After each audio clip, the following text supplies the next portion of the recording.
حضرت امام باقر رضی اللہ تعالی عنہ نے اپنے پیارے بیٹے حضرت امام جعفر صادق رضی اللہ تعالی عنہ کو سفر میں بھیجتے ہوئے 4 نصیحتیں ارشاد فرمائیں۔ فرمایا بیٹے سفر کو جا رہے ہو، ان 4 باتوں کا خاص خیال رکھنا، بلکہ ان 4 خصلتوں کا خاص خیال رکھنا۔ کہا ابا جان وہ کون سی 4 باتیں ہیں؟ حضرت امام باقر رضی اللہ تعالی عنہ نے فرمایا بیٹے پہلی بات، سفر کے دوران، سفر پر جاتے وقت اگر کسی بد اخلاق آدمی سے پالا پڑ جائے، اگر کسی بد اخلاق آدمی سے واسطہ پڑ بھی جائے تو ایسا کرنا اس کی بد اخلاقی کو اپنی خوش اخلاقی میں تبدیل کر لینا، اس کی بد اخلاقی محسوس نہ کرنا۔ کہیں ایسا نہ ہو اس کی بد اخلاقی، اس کے غلط رویے سے آ کر تم بھی تلخ لہجہ اپنانے لگ جانا، ہرگز نہیں۔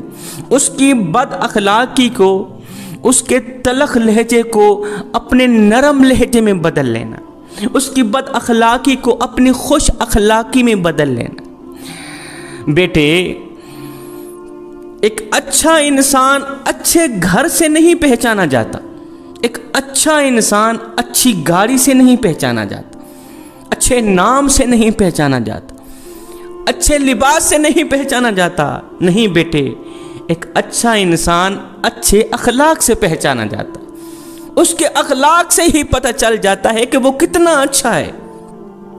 میرے نبی نے فرمایا قیامت کے دن ترازو کا جو پلڑا بھاری ہوگا، یا ترازو کے پلڑے کو جو چیز بھاری کرے گی وہ نماز نہیں ہوگی، حالانکہ نماز کی بھی بہت بڑی فضیلت ہے۔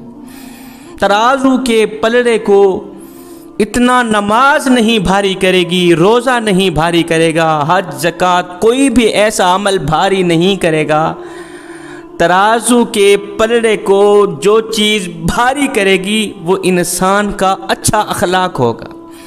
ایک اچھا اخلاق ہی ترازو کے پلڑے کو بھاری کرے گا۔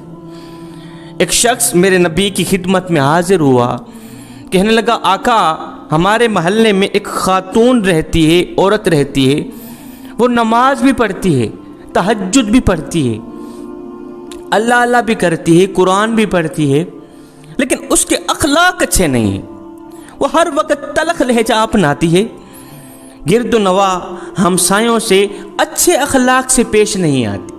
تمام عورتیں اس کا گلہ کرتی ہیں کہ یہ کیسی عورت ہے، نمازیں بھی پڑھتی ہے، قرآن بھی پڑھتی ہے، اس کو بولنے کی تمیز نہیں، اچھا اخلاق نہیں اپناتی۔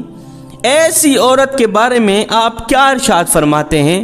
میرے نبی نے فرمایا ایسی عورت دوزخی عورت ہے، ایسی عورت دوزخ میں جائے گی۔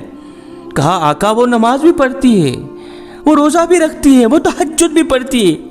فرمایا سب کچھ کرتی ہے، اگر وہ اچھا اخلاق نہیں اپناتی تو اس کا کوئی بھی عمل کام نہیں آئے گا۔ یہ جو بد اخلاقی ہے نا، یہ اس کی تمام نیکیوں کو کھا جائے گی۔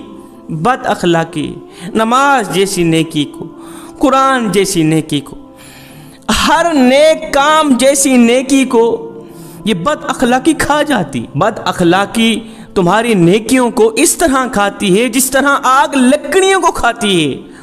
ایک گنہگار شخص تھا، بدکار تھا، ساری زندگی اس نے آوارگی میں گزار دی، وہ فوت ہو گیا۔ جب اس کی قبر کھودنے لگے، اسے تدفین کرنے لگے تو لوگوں نے دیکھا قبر میں نور ہی نور تھا، ایسے لگتا تھا کہ جنت کی تمام کھڑکیاں کھول دی گئیں۔ اس کی تدفین کی گئی۔ کافی عرصہ بعد وہاں کے ایک بزرگ نے، درویش اللہ والے نے خواب میں دیکھا کہ وہ گنہگار شخص جنت میں ٹہل رہا، جنت کی وادیوں میں گھوم پھر رہا۔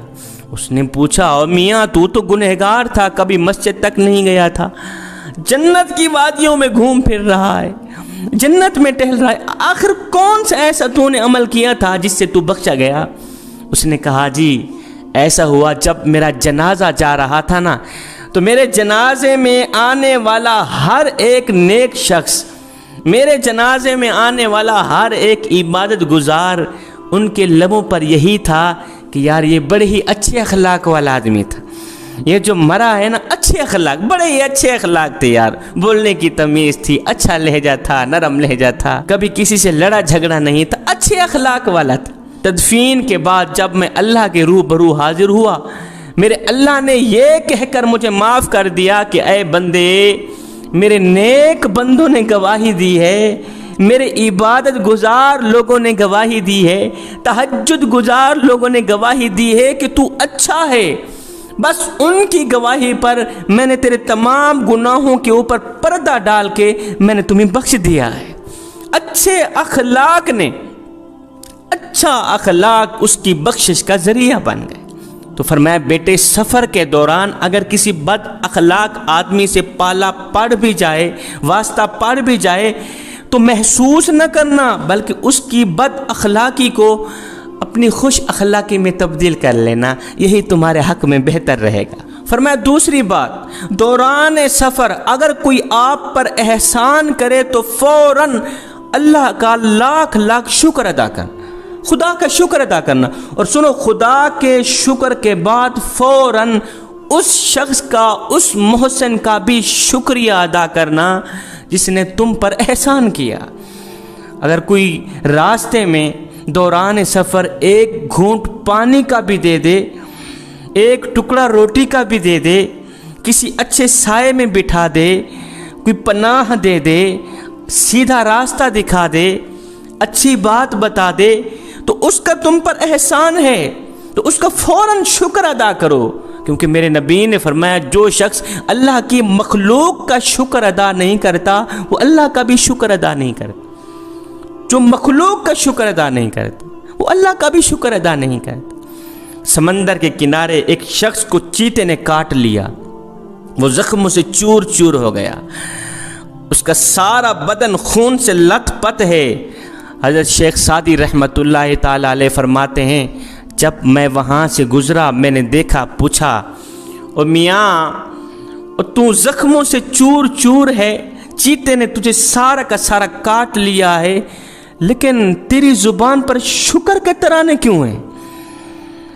تو یہ کہہ رہا ہے یا اللہ تیرا شکر ہے، یا اللہ تیرا شکر ہے، بجائے شکوہ کرنے کے، بجائے گلہ دینے کے کہ یا اللہ تیرے چیتے نے مجھے کاٹ دیا، اور بجائے شکوہ دینے کے تو شکر ادا کر رہا ہے۔ اس نے کہا حضرت میرا جسم زخمی ہو گیا ہے تو کیا ہوا، میری زبان تو سلامت ہے۔ اللہ اکبر، جب تک یہ زبان سلامت رہے گی شکر کے ترانے گاتی رہے گی، میں اللہ کا شکر ادا کرتا رہوں گا۔ جسم زخموں سے چور چور ہو گیا تو کیا ہوا، جسم کسی کھاتے کا نہیں رہا، کسی کام کا نہیں رہا تو کیا ہوا، زبان میں تو شکر کرنے کی ہمت ہے نا۔ فرمایا تیسری بات، دوران سفر اگر کوئی تم پر مصیبت آ جائے تو فوراً عاجزی اختیار کرنا، فوراً عاجزی اختیار کرنا۔ جب دوران سفر مصیبت آ جائے تو عاجزی اختیار کرنے کا مطلب یہ ہے فوراً دعا کرنا، مالک مجھے اس مصیبت سے بچا لے، میں یہ مصیبت برداشت نہیں کر سکتا۔ اور چوتھی بات میرے بیٹے کان کھول کے سن لیں، دوران سفر اگر زاد راہ ختم ہو جائے، کھانے پینے کا سامان ختم ہو جائے تو بیٹے بھوکے تو مر جانا مگر بے نمازی ہو کر نہ مرنا۔ بھوکے مر جانا کوئی بات نہیں، بے نمازی ہو کر نہ مرنا، نماز 5 ٹائم ادا کرنا، کیونکہ نماز تیرے نانے نبی کی آنکھوں کی ٹھنڈک ہے، نماز دین کا ستون ہے، نماز مومن کی معراج ہے، نماز کا دامن کبھی نہ چھوڑ۔